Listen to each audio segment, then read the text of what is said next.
வீட்ல ஆகாஷ் இருக்காரு. அங்கேருந்து அனு வராங்க. வந்தவுடனே யோசிச்சுட்டே வராங்க. நாம எல்லா பிரச்சனையும் சொல்லிடலாமா? அந்த முரளி கெட்டவன்னு சொல்லிட்டு ஆகாஷ் கிட்ட சொல்லலாமா? அப்படின்னு யோசிச்சுட்டே வராங்க. வேண்டாம், வேண்டாம். ஏதாவது சொன்னா பிரச்சனையாயிடும். கண்டிப்பா இவரு போயிட்டு முரளிய அடிச்சாலும் அடிப்பாரு. நம்ம எதுவுமே சொல்ல வேண்டாம். அப்படின்னு யோசிச்சுட்டே வந்து நிக்கிறாங்க. என்ன ஏதோ ஒரு விஷயத்த சொல்லணும்னு நினைக்கிறீங்க, ஆனா சொல்ல முடியலையா என்ன? அப்படின்னு ஆகாஷ் கேட்குறாரு. இல்ல, இல்ல அதெல்லாம் ஒண்ணும் இல்ல அப்படின்னு அனு சொல்றாங்க. அதுக்குள்ள சுந்தரி வராங்க. என்ன இன்னும் நீ சமைக்கலையா? அப்படின்னு சொல்லிட்டு கேட்குறாங்க. இல்ல என்ன சமைக்கலன்னு கேட்குற? ஆகாஷோட அப்பாவுக்கு அப்படியே கோவமா வருது. நல்லா இந்த சேனக்கிழங்க சாப்பிட்டல்ல, எதுவுமே செய்யலைன்னு சொல்ற. அவனும் எல்லாமே தானே பண்ணாங்க அப்படின்னு சொல்றாரு. சரி, சரி. எனக்கு இந்த பீன்ஸு, கேரட்டு எல்லாம் போட்டு ஒரு சூப் மாரி கொண்டு வா போ அப்படின்னு சொல்றாங்க. அத கேட்டோனே அனு சரி நான் போய் கொண்டு வரேன் அப்படின்னு சொல்லிட்டு அங்கேருந்து போறாங்க. அப்படியே கோவமா வருது ஆகாஷ்க்கு. என்னம்மா பண்ணிட்டு இருக்க? சரி நான் போயிட்டு வரேன் அப்படின்னு அங்கேருந்து போறாரு. ஆமா என் பையன் என்ன திட்டுறானா என்ன? அப்படின்னு சொல்லிட்டு கேட்குறாங்க. அதெல்லாம் எனக்கு தெரியாது. நீ திருந்தவே மாட்டியா? எப்ப பார்த்தாலும் ஏதாவது ஒண்ணு பண்ணிட்டே இருக்க அனுவ. அனு ஒரு தங்கமான பொண்ணு. அந்த மாதிரி ஒரு பொண்ணு கிடைக்க நீ குடுத்து வச்சிருக்கணும் அப்படின்னு சொல்லிட்டு பயங்கரமா திட்டுறாரு. ஆமா உங்களுக்கு வேற வேலையே இல்ல அப்படின்னு சுந்தரி அங்கேருந்து போறாங்க. பயங்கர கோவமா வராரு ராகவ் வீட்டுக்கு. வந்த உடனே ஆகாஷ் உட்காந்துட்டு இருக்காரு. கிட்ட வந்து கேட்குறாரு. இங்க பாரு உன்கிட்ட ஒரு வேலை கொடுத்தா ஒழுங்கா உன்னால செய்ய முடியாதா அப்படின்னு கேட்குறாரு. அதை கேட்டோடனே ஆகாஷ் வந்து பதில் சொல்றதுக்கு வராரு. ஆனா பதில் சொல்லவே விடல ராகவுக்கு. ராகவுக்கு கோவம் அதிகமா வருது. உன்னை அந்த ப்ராப்ளத்தை சால்வ் பண்ண சொன்னா எதுக்காக நீ எதுவுமே பண்ணாம இருக்க? எதுக்காக நீ இப்படி பண்ற? உனக்கு ஒன்று தெரியுமா? பிஸ்னஸ்னா விளையாட்டு இல்லை. எல்லா விஷயத்தையும் கரெக்டாக பண்ணணும். அப்பதான் ஜெயிக்க முடியும். இல்லைன்னா நம்ம பிஸ்னஸ் பண்ணவே லாக்கி இல்லை அப்படின்னு சொல்றாரு. எல்லாருமே அப்படியே பார்க்குறாங்க. பாட்டி, சுந்தரி, அஞ்சலி எல்லாருமே பார்க்குறாங்க. எதுவுமே பேசவே இல்லை. இவன் எதுக்கு நம்ம பையனை போட்டு இப்படி திட்டிகிட்டு இருக்கான் அப்படின்னு சுந்தரிக்கு அப்படி கோவமாக வருது. ஆகாஷ் வந்து பதில் சொல்ல வராரு. ஆனால் ராகவ் சொல்லவே விடலை. அதுக்கப்புறம் ஆகாஷ் ஒருத்தவங்களுக்கு ஃபோன் பண்ணி லவுட் ஸ்பீக்கரில் போடுறாரு. நான் எல்லா பிரச்சனையும் சரி பண்ணிட்டேன் இல்லை அப்படின்னு கேட்குறாரு. ஆமாம் ஆமாம் நீங்கள் எல்லா ப்ராப்ளத்தையும் சால்வ் பண்ணிட்டீங்க. அதை சொல்கிறதுக்கு தான் நான் ராகவுக்கு ஃபோன் பண்ணேன். ஆனால் அவர் எடுக்கவே இல்லை அப்படின்னு சொல்கிறாரு. அதை கேட்டோடனே ராகவ் அப்படியே கூலாகிறாரு. அப்படியே பார்க்குறாரு. சாரி ஆகாஷ் நான் வந்து ஏதோ கோவத்தில் பேசிட்டேன் அப்படின்னு சொல்கிறாரு. இல்லை இல்லை பரவாயில்ல பரவாயில்ல எதுக்கு இவ்வளோ டென்ஷன், என்னாச்சு ஏதாவது பிரச்சனையா என்ன அப்படின்னு ஆகாஷ் கேட்குறாரு. அதெல்லாம் ஒன்றும் இல்லை. அதை கேட்டோடனே பாட்டிக்கு அப்படியே கோவமாக வருது. ராகவ் நீ எதுக்காக இப்படி பண்ணிகிட்டு இருக்க? உனக்கு ஏன் இவ்வளோ கோவம் வருது? என்ன நடந்ததுன்னு தெரிஞ்சிக்க கூட நீ யோசிக்கல. ஆகாஷ் பதில் சொல்கிறதுக்கு வரான். அவனை பேச விடாமல் தடுக்கிற. எதுக்காக நீ இப்படி பண்ணிகிட்டு இருக்க? பிஸ்னஸ்னால் நிதானம் வேணும். எல்லாமே புரிஞ்சுக்கணும். பொறுமை இருக்கணும். எடுத்தன் கவுத்தன் இப்படி கத்தக்கூடாது அப்படின்னு சொல்லிட்டு பாட்டி சொல்கிறாங்க. சாரி ஆகாஷ் அப்படின்னு சொல்கிறாரு. சரி நான் உள்ளே போ அப்படின்னு சொல்லிட்டு உள்ளே போகிறாரு. உள்ளே போனோடனே அப்படியே டென்ஷனாக உட்காந்துட்ருக்காரு. அபியும் பின்னாடியே போகிறாங்க. போயிட்டு கேட்குறாங்க. எதுக்காக நீங்கள் குட்டி பாஸ்கிட்ட இவ்வளோ கோவத்தை காட்டுறீங்க? அங்கே ஹாஸ்பிட்டலில் நடந்த கோவம் எல்லாத்தையுமே என் மேலே இருக்க கோவம் எல்லாத்தையுமே ஆகாஷ் கிட்ட காட்டுறீங்க. அது தப்பு தானே அப்படின்னு அபி சொல்கிறாங்க. எனக்கு தெரியல, எனக்கு ஒன்றுமே புரியல, என்ன பண்ணுறது எனக்கு தெரியல அதான் அப்படின்னு சொல்கிறாரு. சரி தயவு செய்து இன்னொரு வாட்டி நீங்கள் வந்துட்டு இந்த மாதிரி கோவத்தெல்லாம் வெளிப்படுத்தாதீங்க அப்படின்னு அபி சொல்லிட்டு அப்படியே அங்கே போயிட்டு படுக்கிறாங்க. பேசாமல் படுத்துடுறாங்க. அப்படியே ராகவ் பார்க்குறாரு. அபி தூங்குறாங்க. அப்போ கரெக்டாக ஃபோன் அடிக்குது. அட்டன் பண்ணி பேசுகிறாரு. அவங்க அப்பா ஃபோன் பண்ணுறாரு. அபியோட அப்பா. எப்படி இருக்கீங்க, நல்லா இருக்கீங்களா அப்படின்ட்டு ராகவ் கேட்குறாரு. நல்லா இருக்க மாப்பிள்ள, நீங்கள் எப்படி இருக்கீங்க, நல்லா இருக்கீங்களா அப்படின்னு சொல்லிட்டு பேசுகிறாரு. நல்லா தான் இருக்கோம் அப்படின்னு சொல்லிட்டு ராகவும் சொல்கிறாரு. இல்லை நீங்கள் வந்துட்டு இங்கே துலாபாரத்துக்கு சொல்லிட்டு போகிறீங்களா, அப்போ ஒரு பேகை மறந்து விட்டுட்டு போயிட்டீங்க அப்படின்னு அபியோட அப்பா சொல்கிறாரு. சரி நான் அதை எடுத்துகிட்டு வந்துடுறேன் அப்படின்னு சொல்கிறாரு. உங்களுக்கு நான் வண்டி அனுப்பட்டுமா அப்படின்னு சொல்லிட்டு ராகவ கேட்குறாரு. இல்லைப்பா இல்லை வேண்டாம் வேண்டாம், நாங்கள் எல்லாருமே நேராக கோயிலுக்கு வந்துடுறோம், நீங்களும் அபி எல்லாருமே சேர்ந்து கோயிலுக்கு வந்துடுங்க அப்படின்னு சொல்கிறாரு. சரி அப்படின்னு சொல்லிட்டு ஃபோனை கட் பண்ணுறாரு ராகவ். மாப்பிள்ளை எல்லாருமே சேர்ந்து கோயிலுக்கு வந்துடுறாங்க துலாபாரத்துக்கு, நாமளும் வந்துட்டு போயிடலாம் அப்படின்னு சொல்கிறாரு. ரொம்ப சந்தோஷமாக இருக்குப்பா, ஒரு வழியாக துலாபாரம் நல்லபடியாக நடக்கணும் அப்படின்னு சொல்லிட்டு அபியோட அத்தை சொல்கிறாங்க. உனக்கு ஒன்று தெரியுமா பார்வதி, இவனுக்கு கூட துலாபாரம் போடணும்னு சொல்லிட்டு எங்கள் அம்மா வேண்டிகிட்டு இருந்தாங்க. இவனுக்கு ஒரு வாட்டி பயங்கரமாக அம்மை போட்டிருந்தது. அம்மை போடும் போது எங்கள் அம்மா வேண்டிக்கிட்டாங்க. ஆனால் இவனை கூட்டிகிட்டு போயிட்டு இடையில உட்கார வைக்கும் போது எங்கள் அம்மா புண்ணாக்க வச்சாங்க 30 கிலோ. அதுதான் கரெக்டாக இருக்கணும்னு சொல்லிட்டு அப்படின்னு சொல்லிட்டு அப்படியே சிரிக்கிறாங்க அவங்க அத்தை. அதை கேட்டோடனே பார்வதி சொல்கிறாங்க. புண்ணாக்குன்னா ரொம்ப நல்லது தானே, இதெல்லாம் என்ன இருக்குது அப்படின்னு சொல்லிட்டு பார்வதி சொல்கிறாங்க. நீ உன் புருஷனை விட்டு கொடுக்காம தான் பேசுவ அப்படின்னு பார்வதி கிட்ட சொல்கிறாங்க. அதை கேட்டோடனே அபியோட அப்பா சொல்கிறாரு. ஆமாம் ஆமாம் அப்போ அப்படி பண்ணிட்டாங்க அப்படின்னு சொல்லிட்டு. சரி மாப்பிள்ளைக்கு நாளைக்கு வந்து துலாபாரம் போடுறாங்க, நம்ம எல்லாம் கரெக்டாக கிளம்பி கரெக்டான நேரத்துக்கு போயிடணும் அப்படின்னு சொல்லி எல்லாருமே சேர்ந்து ரொம்ப சந்தோஷமாக பேசிகிட்டு இருக்காங்க. அபி அப்படி படுத்துக்கிட்டே இருக்காங்க. படுத்துக்கிட்டே இருக்கும்போது ராகவ் யோசிக்கிறாரு, எதுக்காக அபி இப்படி சொன்னா? அந்த சங்கர் தான் அஞ்சலி அக்காவோட வீட்டுக்காரன்னு எனக்கு தெரியும், எனக்கு தெரியாது அஞ்சலி அக்காவுக்கு கல்யாணம் ஆனதெல்லாம் அப்படின்னு சொன்னாலே இதில் ஏதோ ஏதோ ஒரு தப்பாக இருக்கே அப்படின்னு சொல்லிட்டு ராகவோட ஃபோனை எடுக்கிறாரு. மறுபடியும் எடுத்துட்டு அந்த கல்யாண ஃபோட்டோ எல்லாத்தையுமே மூவ் பண்ணி பார்த்துட்டே இருக்காரு. பார்க்கும்போது கரெக்டாக அஞ்சலி அப்படியே வந்து உட்காந்துட்ருக்காங்க. அங்கே நின்றுட்டுருக்காரு சங்கர் கூட. அவரோட ஹஸ்பண்ட் மாதிரி நிற்கிற அந்த ஃபோட்டோவை பார்க்குறாரு. பார்த்தோன்னே அப்படியே டென்ஷன் ஆகுறாரு. ஆமாம், அபி சொன்ன மாதிரி தான் இருக்குது அப்படின்னு சொல்லிட்டு மறுபடியும் மூவ் பண்ணி பார்க்குறாரு. அப்படியே முரளி ஃபோட்டோ எடுக்கிறாரு. அதையும் பார்க்குறாரு. எடுத்த உடனே அப்படியே கோவமாக வருது. அப்போது இந்த கிருஷ்ணா தான் அபியை ஏமாற்றியிருக்கான் அப்படின்னு சொல்லிட்டு அப்படியே கோவப்படுறாரு. நாம் வந்து அபியை தப்பாக நினச்சிட்டோமே அப்படின்னு சொல்லிட்டு. அப்போது அபி சொன்னது எல்லாமே உண்மை தான். அந்த சங்கர் தான் அஞ்சலி அக்காவோட வீட்டுக்காரன்னு சொல்லி இந்த கிருஷ்ணன் தான் நம்ப வச்சுருக்கான் அபியை. பாவம் அபி எந்த தப்புமே அவள் பண்ணலை. அவள் எவ்வளவோ நினச்சா என்கிட்ட சொல்லணும்னு சொல்லிட்டு ஹாஸ்பிட்டல் வரைக்கும் கூட்டிகிட்டு போனான். அந்த சங்கருக்கு அடிப்பட்டது எல்லாத்தையுமே சொன்னான். அப்போ கூட நான் நம்பவே இல்லை. அப்போ இவ்வளோ பிரச்சனை நடந்துட்டுருக்கு, அபி மேலே எந்த தப்புமே இல்லை அப்படின்னு சொல்லிட்டு ராகவ் பயங்கரமாக ஃபீல் பண்ணிகிட்ருக்காரு. அவ்வளோ ஃபீல் பண்ணுறாரு. நம்ம இவ்வளோ தப்பாக பேசிட்டேமே, பாவம் அபி எல்லா கஷ்டத்தையும் தாங்கிட்டு என்கிட்ட பேசிகிட்ருக்கா அப்படின்னு சொல்லிட்டு ரொம்ப அப்படியே ஃபீல் பண்ணிகிட்ருக்காரு. அபி அப்படியே படுத்துட்ருக்காங்க. அடுத்த நாள் காலையில் துலாபாரத்துக்கு எல்லாரும் ரெடி பண்ணிட்டீங்களா, எல்லாம் கிளம்பிட்டீங்களா, எல்லாம் சொல்லிட்டியாப்பா கோயிலில் அப்படின்னு சொல்லிட்டு பாட்டி சொல்கிறாங்க. எல்லாமே ரெடியாக இருக்குது பாட்டி, நம்ம எல்லாருமே அங்கே போயிடலாம். அபி உங்கள் அம்மா அப்பா எல்லாரும் எப்படி வராங்க, இல்லை வண்டி அனுப்பலாமா அப்படின்னு கேட்குறாங்க. இல்லை அவங்க எல்லாருமே வந்துட்டு கோயிலாண்ட வந்துடுறாங்களாம் அப்படின்னு சொல்லிட்டு ராகவ் சொல்கிறாரு. உங்களுக்கு எப்படி தெரியும் அப்படின்னு அபி கேட்குறாங்க. இல்லை அவங்க நைட்டு ஃபோன் பண்ணாங்க, நீ எடுக்கலை, நீ தூங்கிட்டு இருந்த, அதனால் என்கிட்ட சொன்னாங்க அப்படின்னு ராகவ் சொல்கிறாரு. சரிப்பா சரி நம்ம கிளம்பலாம் வாங்க அப்படின்னு சொல்லிட்டு எல்லாருமே சேர்ந்து கிளம்புறாங்க. அதை பார்த்தோன்னே அப்படியே முரளிக்கு கோவமாக வருது. என்னத்த இங்கே நடக்குது? எல்லாரும் சேர்ந்து ரொம்ப சந்தோஷமாக போகிறாங்க கோயிலுக்கு.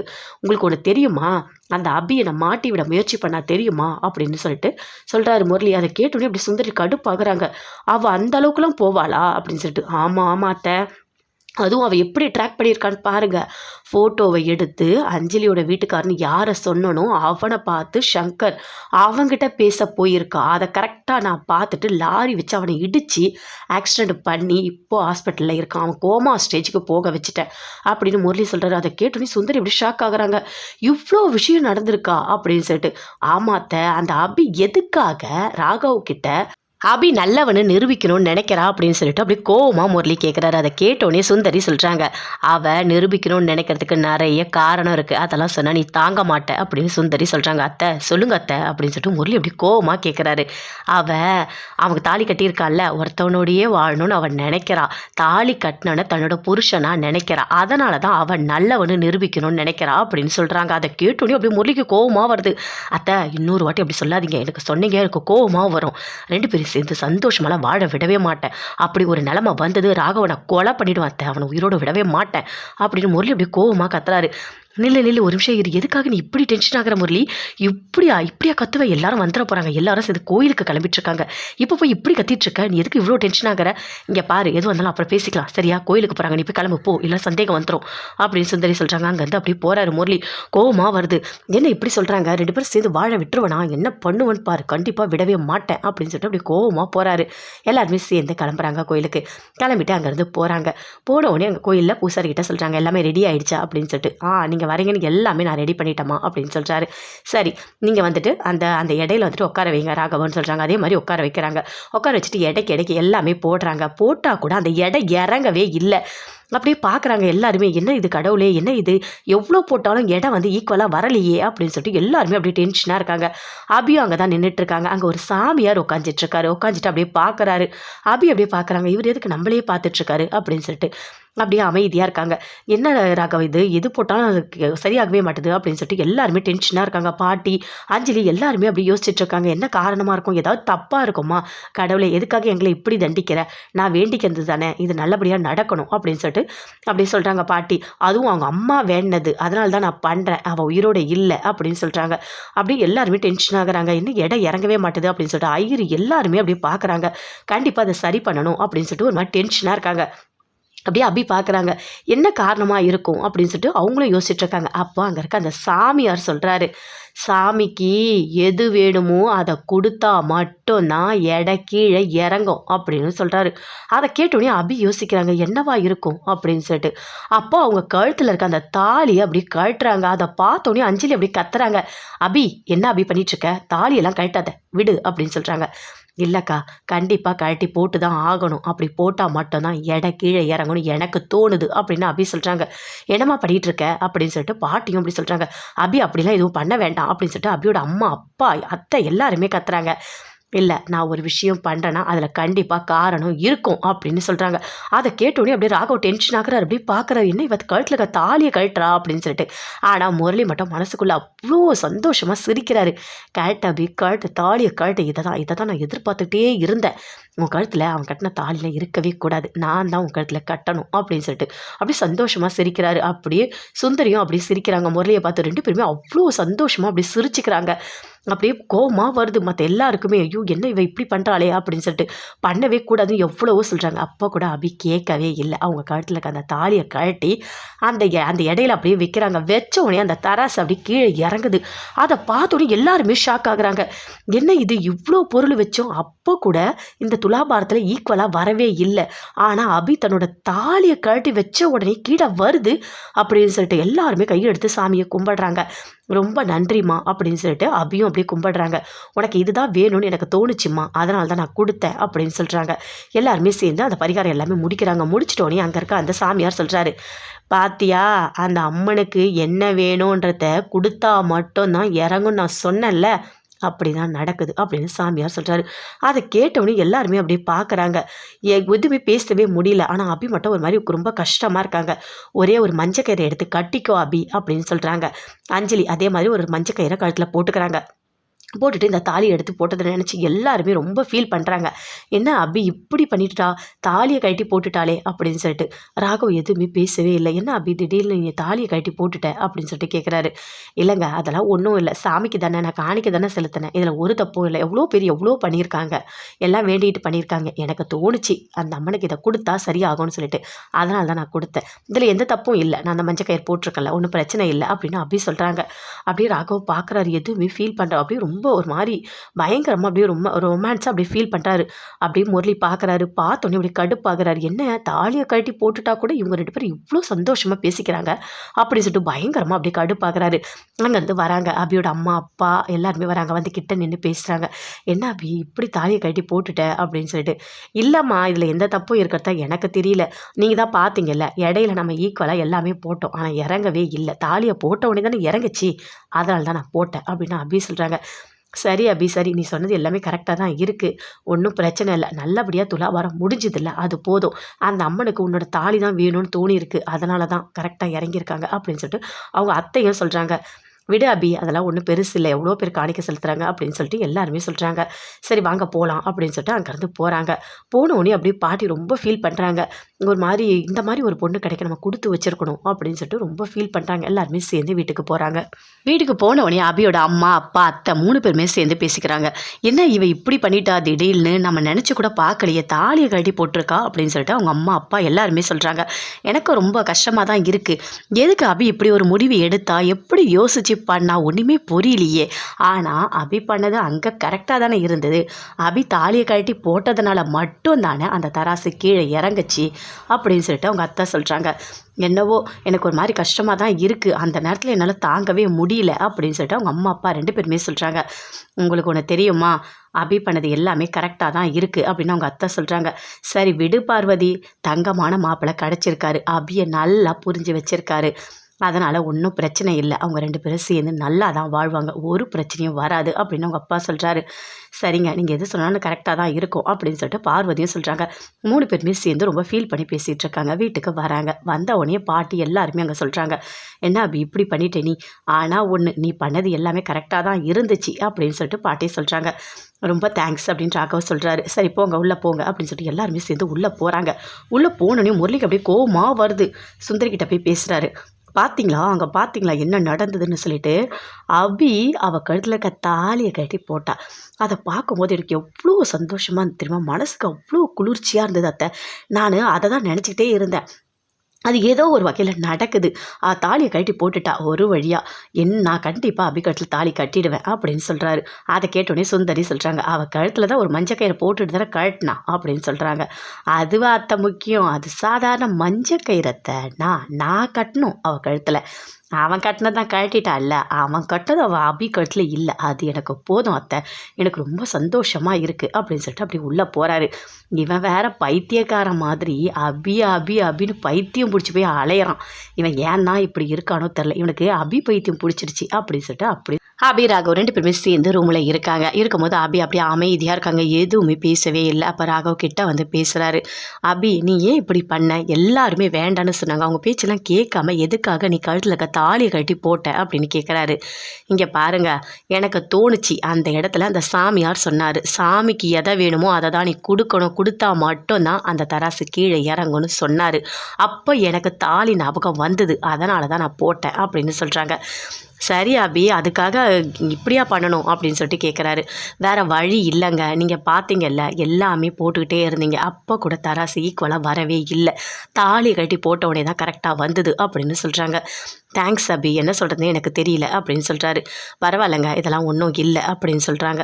சரி நீ போய் ரெஸ்ட் எடுப்போம் அப்படின்னு சொல்லிட்டு அங்கேருந்து அப்படியே போகிறாரு. போயிட்டு ரொம்ப ஃபீல் பண்ணிகிட்ருக்காரு. அபி மேலே எந்த தப்புமே இல்லை, ஏற்கனவே அந்த கிருஷ்ணா தான் இப்படி அபியை ஏமாத்திருக்கான், நான் தான் தப்பாக புரிஞ்சுக்கிட்டேன். இப்போ வேற இவள் தாலியை கட்டி போட்டுட்ருக்கா. இவள் பேசிக்காகவே ரொம்ப ரொம்ப நல்லவளாக தான் இருக்கா. ஆனால் இன்னும் கூட கொஞ்சம் சந்தேகம் இருக்க தான் செய்யுது. அந்த முரளியை ஹக் பண்ணிட்டு இருந்தது அது எல்லாமே ஞாபகத்தில் இருக்குது. அதனால தான் இவளை என்னால் மன்னிக்கவே முடியல அப்படின்னு சொல்லிட்டு ராகவ் அப்படியே ஃபீல் பண்ணிகிட்ருக்காரு.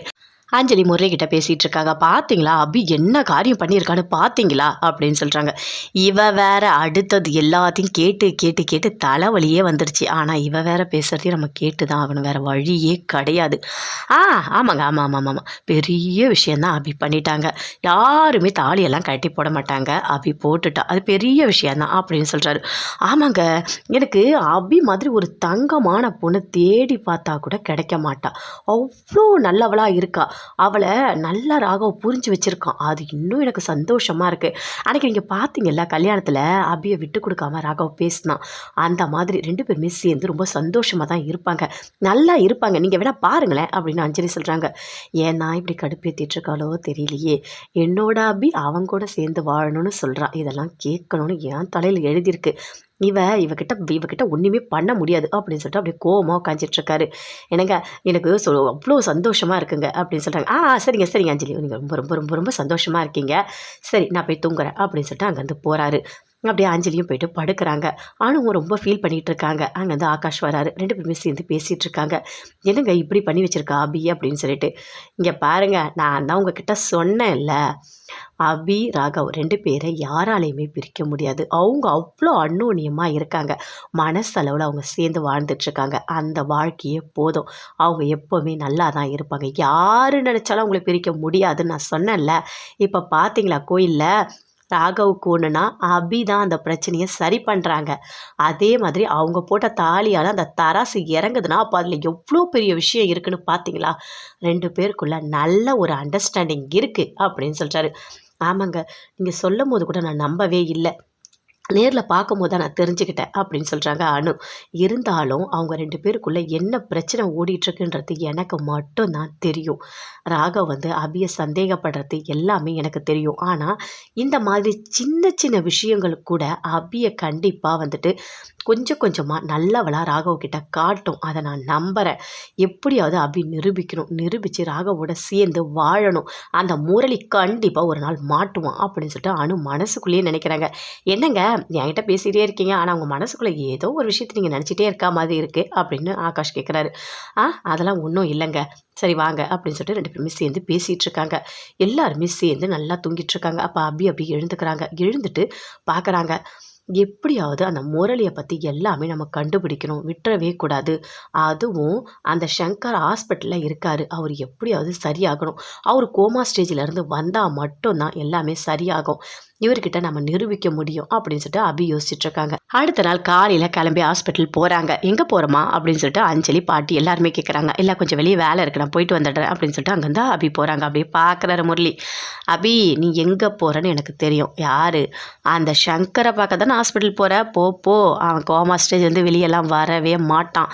அப்படி வெளியே வந்தால் கூட அவனை நான் உயிரோடு விட மாட்டேன், அவனை போட்டு தள்ளிடுவேன் அப்படின்னு சொல்லிட்டு அப்படி சந்தோஷமாக சிரிச்சுக்கிட்டு உட்காந்துட்டு பார்த்துட்ருக்காரு, பேப்பர் படிச்சுட்ருக்காரு. அங்கேருந்து அபி போகிறாங்க. எப்படியாவது சங்கருக்கு சரியாயிடணும் முருகா, நீ காப்பாற்று முருகா, ஏதாவது ஒரு வகையில் எனக்கு நல்லது செய், நான் எப்படியாவது நிரூபிக்கிறோன்னு நினைக்கிறேன், ஆனால் ஏதாவது ஒரு கஷ்டம் எனக்கு வந்துக்கிட்டே இருக்குது, நீ தான் முருகா என் கூட இருக்கணும் அப்படின்னு சொல்லிட்டு அபி வேண்டிகிட்டே போகிறாங்க. போயிட்டு அந்த சங்கரை பார்க்குறாங்க. பார்த்தோன்னே டாக்டர்கிட்ட கேட்குறாங்க எப்படி இருக்காரு அப்படின்னு சொல்லிட்டு. இல்லைங்க, எந்த ஒரு இம்ப்ரூவ்மெண்ட்டும் இல்லை, கொஞ்சம் நீங்கள் வெயிட் பண்ணுங்கள், அவர் கண்டிப்பாக சரியாவார், ஆனால் எப்போன்னு தெரியல அப்படின்னு.